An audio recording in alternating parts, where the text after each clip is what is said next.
Hello and welcome to Let's Overthink Final Fantasy with Beth. This is one of my favorite games. It was the first RPG I ever played, and while I won't think any less of you if you don't think it's the best Final Fantasy game to date, well, you never forget your first. Or something. Anyway, this is an incredibly elaborate game, however you feel about it otherwise, full of a lot of world-building, character, and plot details that you miss on first viewing or playing or whatever, but when you come back later, they just kind of leap out at you. So I'm going to be going over the game for the time and pointing out things that I think are really incredibly cool. There are a lot of them. So before I get started, one thing I should warn you about is spoilers. If you aren't familiar with the game and don't want to hear about all the lovely Squeenixy plot twists that we all know and expect at this point, well, this may not be the video for you. If you have played the game before, however, or if you just don't care about me telling you how the plot works out within the first 5 minutes or so, let's continue. Okay, so there's that one thing sticking up currently about like a fifth of the way from the left of the screen, and it's deeply confusing to me because I cannot work out what it is supposed to be. It's like, is it a giant sword stuck in the ground? Is it some kind of girder? Is it a giant hook and eye that they had a lot of in Xanarkand for some reason? I don't know, and it bugs me so bad. On the plus side, the music is beautiful.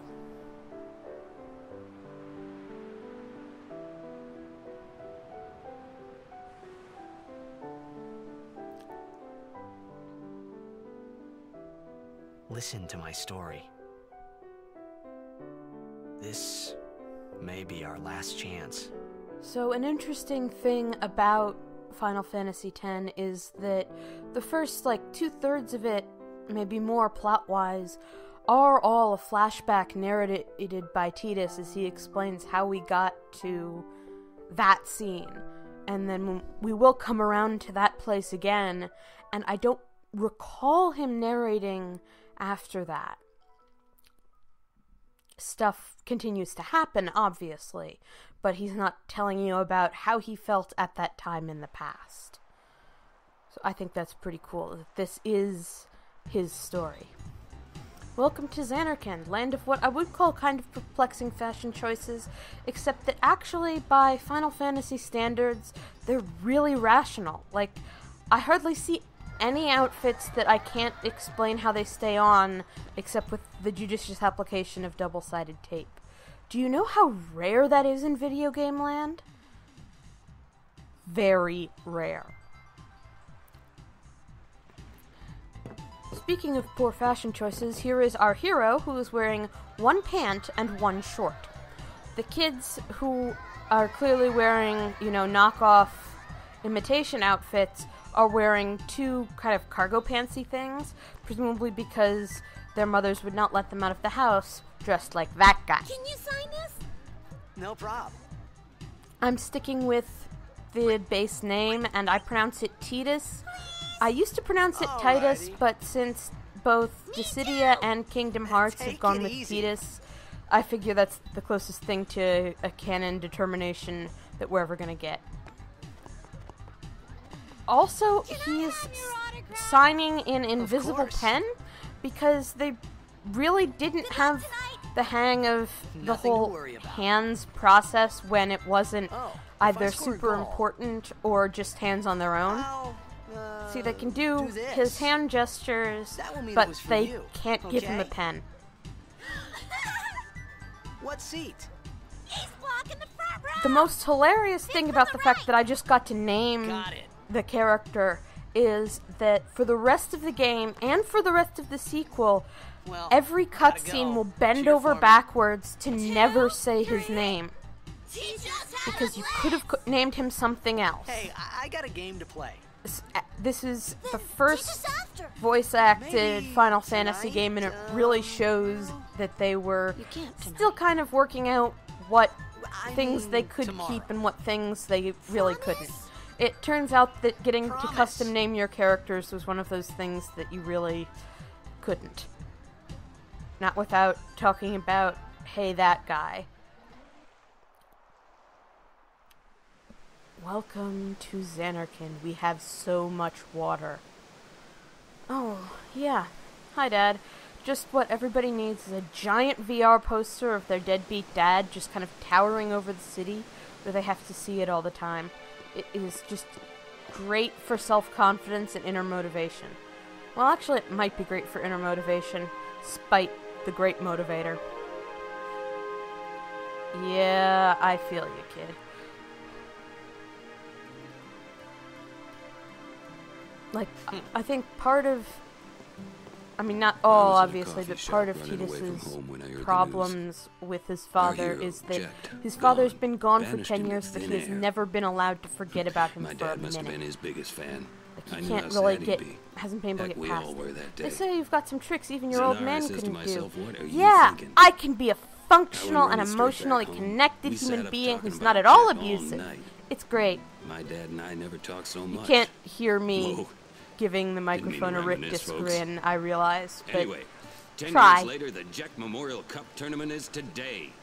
I'm just gonna let this that play. Through to the finals so are, of course, apparently the they have some kind of like mapping quadrant system, and also they decided that the good names for two of their best sports ball teams are Abes and Duggles. What's a Duggle? Nobody knows. What's an Abe? Are they all particularly honest? Is that what's going on here? I don't know. Nobody knows. Excited here, folks. I also don't know what that weird water arch thing is in the background, other than awesomely cool looking. So, this is a dream, but they aren't just imitations of people who lived 1,000 years ago, because 10 years ago, in real Spirit time, Titus was developmentally 10 years younger than he is now. And, you know, people have died, presumably people have been born, but we never hear about any. So it's more just a giant Sims game for the faith, which kind of makes me wonder if they ever, you know, shove all them in the swimming pool and then take the ladder away. I guess with Spiro water it doesn't make nearly as much of a difference if you try to do that, but I'm sure they could think of something. Sports ball! One thing that I really love about this game that we kind of lost in later games is these FMVs, where there's this sudden, incredibly elaborate mini cutscene or section of a cutscene. Auron, what are you standing on? What are you doing up there? How did you get up there? That doesn't look like a place people were intended to stand. Now I'm imagine Auron free climbing the building like he's in Assassin's Creed, except he keeps his left hand tucked inside his coat the whole time because that's cool. Just one-handed, up we go. I really think that Douglas player with the braids is incredibly cute, and I kind of wish I could get my hair to do that. Unfortunately, we will never see her again, but at least she had a nice character model to appear for half a second in. Could be worse.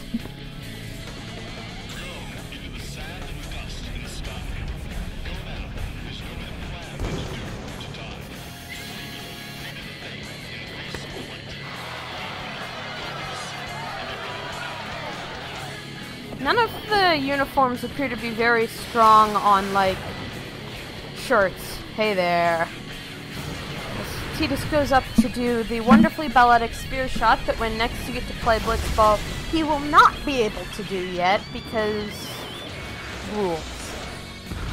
In fact, he will start being a Blitzball player at, like, level 2 because that's the only levels you need when you're fictional, I guess. Friendly reminder that all those people down there being probably horribly killed are just as real as Titus is at this moment. We have no reason to believe that they do not have thoughts, feelings, and inner selves. So, even though this massacre is occurring in a dream, it's kind of real. I'm cheerful! Aren't you glad you're listening to me commentate on this game instead of somebody who might make it depressing? Wow, good thing there's no fall damage in this game.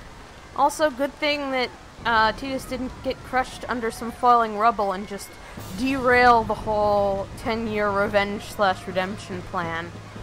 Whoops. Orin! What are you doing here? I was waiting for you. What are you talking about? No more talking, kid. Come on, Uncle Orin has a hot date. With your dad. The Eldritch Abomination. Don't judge me, kid.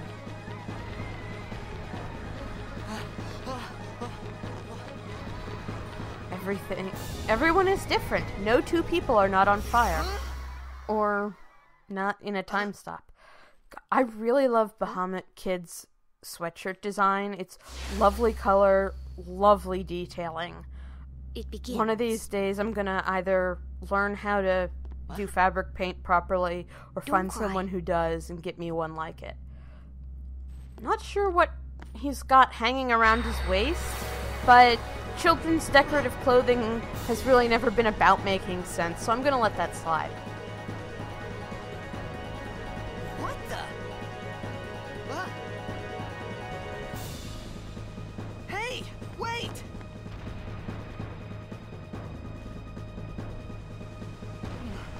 Hey, not this way! Foolish child. Look, You and I are PCs. PCs run towards the monster. Only NPCs run away. This is why, if you are ever in danger, run towards the monster, as you may be a PC and thus able to survive. See, I really love the visual kick that the FMVs give to moments like that. Like, wow, this is super impressive.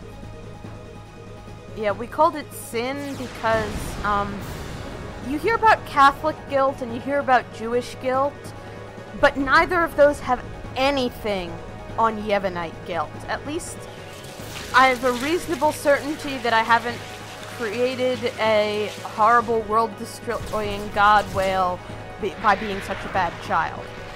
Well, not accidentally anyway.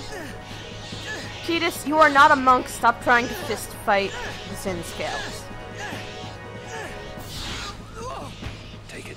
Have something with an edge, that might be better.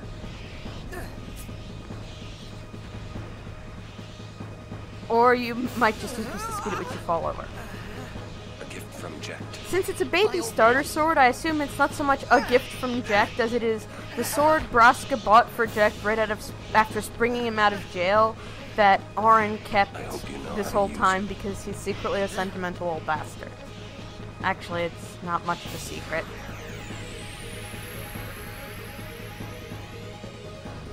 This must have been before Jekt upgraded to big two-handed fuck you swords. Because clearly what the party of one presumably healer and one person with the two-handed fuck you sword needs is another person with the two-handed fuck you sword. That is definitely how party balance works, and there is no cause for concern. Don't bother going after all of them. Cut the ones that See, matter this would be and run. better tutorial advice if we were ever going to have another fight like this. But I think there's like 1, 2 at the most fights coming up in our future that aren't supposed to end with you having killed everything on the screen but you. Like, this running battle stuff is cool, but they don't actually make much use of it later. Kind of an odd tutorial choice. Also, the sin scales don't give any AP at this time, because if you haven't been taught about AP, then it doesn't exist. Otherwise, I would definitely be tempted to just stick around back there and farm them. We have been struck by tentacle missiles. Tentamissiles. I hope some sex toy company out there is capitalizing on that design, because it seems like it would be a real winner with the niche market. Presumably without the ability to cast debilitating spells on you. Or maybe that's just another niche market, I don't know. Auron's overdrive gauge was definitely not that full last time I was in a fight with him, but I'll take it. Can't wait to die. Blah blah overdrives. Let's see if I remember how to push all the right buttons.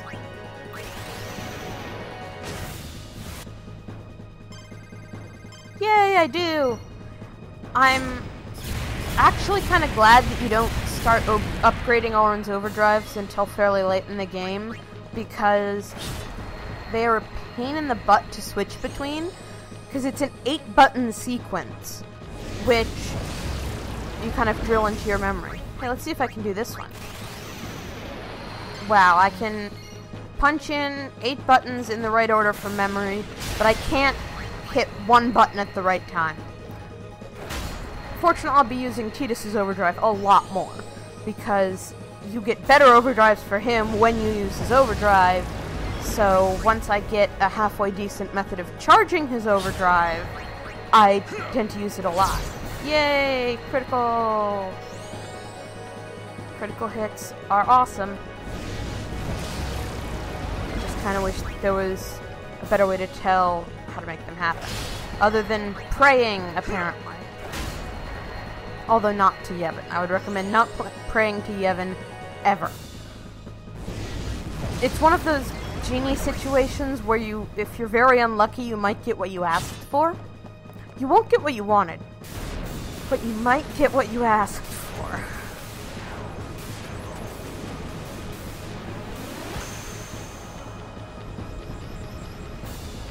Hello, we're the PS2. We have Firefly graphics. Yay! See, no experience, no money, no items. Super duper boring. And my stupid dumb hands insist that I want to save, even though in fact I don't need to save yet, because nothing's gonna kill me. I just want some of my hit points back. What are you laughing at? Well, probably he's laughing Let's get outta here. at the fact that Expecting. you, Yevon, has gone to all this trouble and done so many horrible things to preserve this Xanarkand, and for once it's you, Yevon, that's stuck watching from the backseat as Jexin just smashes through it. That must be really satisfying after 10 years of, being the one having absolutely no control over what passes for your own body.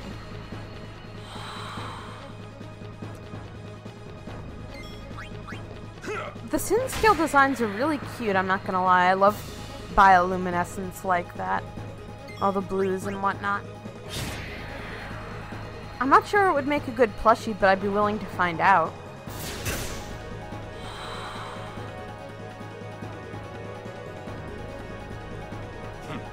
This could be bad. That. Knock it down. Because Auron is aware that if you can target something in battle other than the obvious monsters, you should absolutely do so. That would be a horrible, cheaty game mechanic. Sometimes you can target things that are in the environment, but whether or not they'll help you, well, that's another story. Especially in RPGs with a separate battle screen like this. Has somebody already done that? I kind of hope somebody hasn't already done that so I can claim that was my idea. Thank you, based Auron, for this crit which we are about to receive. Usually I get kind of testy about the, convenient environmental objects, but in this case, apparently enough oil has fallen down there that instead of water, there's fire, and the city is kind of being torn to pieces and also exploded, so an oil tank fell there and got wedged. I'll buy that for $1. Go. Let's go. Cool guys run through explosions, Tidus. You want to be cool, don't you? Explosions are helpful.